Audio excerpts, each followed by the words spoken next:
Support comes from the Missouri Forest Products Association. Missouri produces wood pallets, railroad ties, white oak barrels, hardwood floors, and more. Details on the variety of products made in the state are at choosewood.com. It's Friday, April 15th. This is The Gateway. I'm Wayne Pratt. After nearly 60 years, Kohn's Kosher Butcher and Deli is for sale. The family-owned business is a St. Louis institution known for its food and its connection to the community. When you go back this many years, there's just so many things that you can think of that he's done that have been great for our family. So we've been connected for many, many years. In just a few minutes, St. Louis Public Radio's Shula Newman will spend some time schmoozing about Kohn's.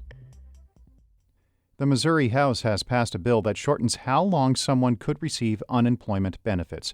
As St. Louis Public Radio's Sarah Kellogg reports, the length of time would still depend on the state's unemployment rate. Under current Missouri law, how long someone could earn unemployment benefits ranges from 13 to 20 weeks, depending on the state's unemployment rate. However, the bill House members passed by a vote of 94 to 41 shortens that time to as few as 8 weeks if Missouri's unemployment rate is at or below 3.5%. In speaking against the bill on the House floor, Representative Emily Weber, a Democrat, said she would rather the House work on other workforce legislation, like raising the minimum wage and teacher pay. We can talk about those things and really work on those issues to help Missourians get back on their feet. Cutting their employment to where they could get the minimum of 8 weeks to the max of 20 weeks is not going to help them. The bill now goes to the Senate. In Jefferson City, I'm Sarah Kellogg, St. Louis Public Radio. Illinois labor leaders want structural changes to that state's unemployment benefit system. Lawmakers allocated nearly $3 billion in federal pandemic aid to pay down the Unemployment Insurance Trust Fund debt, but it's still billions in the red. Illinois AFL-CIO Secretary-Treasurer Pat Devaney says the fund is frequently in trouble. We can't just throw good money after bad. We also have to make changes to the system to where we're not going to 3 times in 18 years go into borrowing mode and crisis. Lawmakers, labor, and business groups were negotiating how to pay off the remaining debt, but an impasse was declared late last week.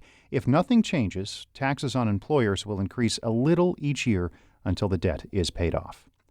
The St. Louis Board of Aldermen has approved additional funding for the city's real-time crime center. St. Louis Public Radio's Rachel Lippman reports. The current budget includes $5 million from the American Rescue Plan Act for police overtime. But the fiscal year ends in June, and that pot of money has not been tapped. So the board voted to take half of it to cover the cost of new and upgraded cameras and the infrastructure to use them. 13th Ward Alderwoman Ann Schweitzer had originally opposed the measure, but she says a tour of the real-time crime center made her change her mind. I also really appreciated the officers' time that they took to walk through their efforts with the ACLU to put together the standards for how they monitor and what sort of data is collected and how long it's kept. St. Louis University will help the police department come up with the best locations for the new cameras and with a broader plan to use technology. I'm Rachel Lippman, St. Louis Public Radio. A report finds St. Louis City and County still struggle with big internet access issues. It was commissioned by the St. Louis Community Foundation and the Regional Business Council. The report concludes service affordability affects more than 70% of the region, but people who live in the city and in North St. Louis County disproportionately experience the digital divide. Regional Business Council CEO Kathy Osborne says the issue is holding back the entire region. When you talk about business and workforce, if we, lose the whole era of children because they don't have the technology they need to be fully educated, that ultimately is going to affect then who's coming into our workplace. The report finds it could cost as much as $300 million to update internet infrastructure.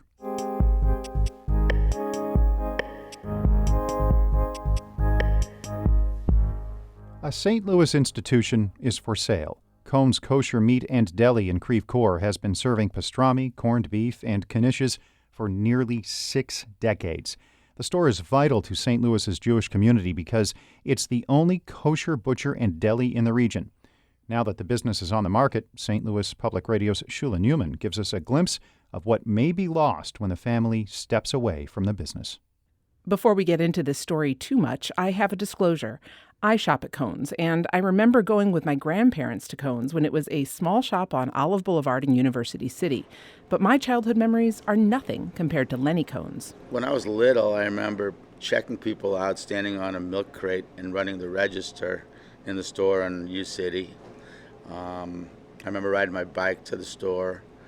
I remember when my mom and dad were working, because they were always working, having to lock myself in the bathroom at home because my sisters were beating me up. Those eternally working parents were Bobby and Simon Kohn, two Holocaust survivors who opened the business in 1963.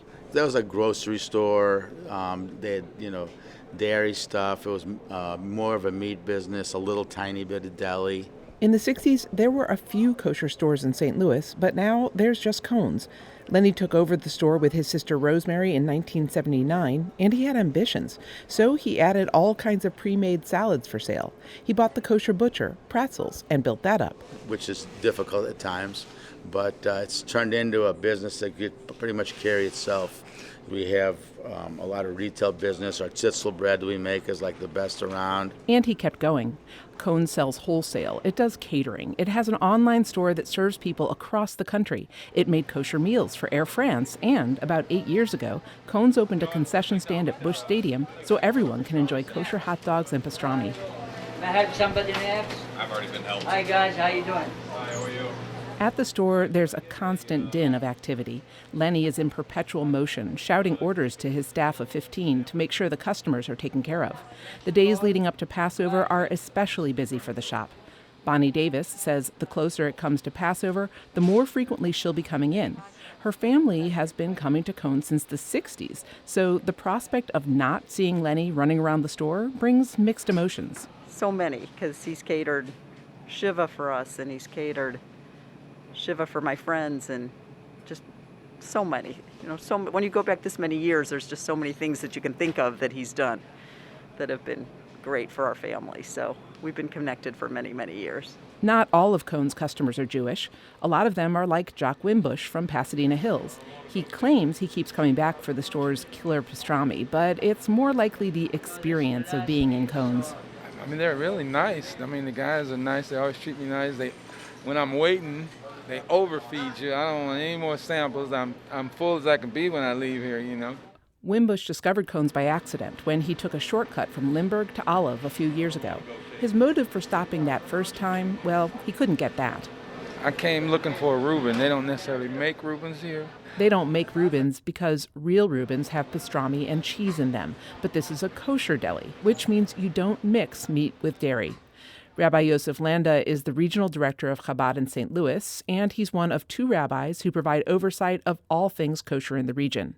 He says kosher is also about how the animal is slaughtered, and it's about oversight. It's a common misperception out there that kosher means that the rabbi comes in and blesses it. The role of the rabbi really is to provide some kind of supervision, to make sure that everything that was done in preparation of this food conforms with the requirements of the kosher laws. Part of the stipulation of Kohn's sale is that the business keeps its name and that it remains kosher. So at this point, it's unlikely that St. Louis will lose its only kosher butcher and deli. Lenny Kohn says he's planning to stick around until the right buyer comes along, but he's basically been working 6 days a week for nearly 35 years, and none of his 3 kids are interested in carrying on the tradition. He says he's still happiest when the shop is buzzing with customers. That's probably the thing that gives me the best feeling is just the people that we've taken care of over the years, and they show a lot of gratitude to me, and so I'm if we're successful with this sale, I'm leaving with a happy heart. He says business is better than ever, but it's time to move on. I'm Shula Newman, St. Louis Public Radio. We have some photos of Kohn's Deli on our website, stlpr.org. Our David Casares edited that report. Shula Newman put on her reporter hat for that feature. We usually call her the boss. The fancy title? Executive Editor of St. Louis Public Radio, a listener-supported service of the University of Missouri-St. Louis. Music by Ryan McNeely of Adult Fur. I'm Wayne Pratt. Have a great weekend, which is a long weekend for some. This has been The Gateway.